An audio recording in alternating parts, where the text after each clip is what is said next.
Hey everyone, this is Adam from UAV Coach, and it is currently about 99 degrees out. And today, we're going to be talking about flying your drone in hot temperatures. Summer is a great time to get out and fly, but the heat can present some unique challenges. So here are some tips to keep your drone safe and performing well in hot weather.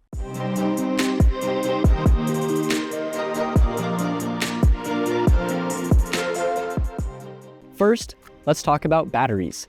My drone is the DJI Air 2S, and the hottest temperature it claims it can be operated at is 104 degrees Fahrenheit. High temperatures can cause batteries to overheat, which can reduce lifespan and performance. Here are a few tips to manage your batteries in the heat. First, store your batteries in a cool, shaded place before your flights. Make sure they're not kept in direct sunlight or in your hot car. Next, many drones have sensors that can alert you if your battery is getting too hot. So pay attention to those and land your drone if they do go off. In general, if you are going to fly your drone in hot temperatures, consider flying in shorter durations so you don't overheat your batteries. And if you can, try and fly in the early mornings or late evenings when temperatures are lower. You and your drone will be a lot happier and the views will be better. Finally, don't forget about yourself. Flying in hot temperatures can be exhausting, so make sure to drink a lot of water and take breaks in the shade or play some music in your car with the AC on. A good tip is to fly from your car. Crank that AC up and always make sure to have an eye on your drone.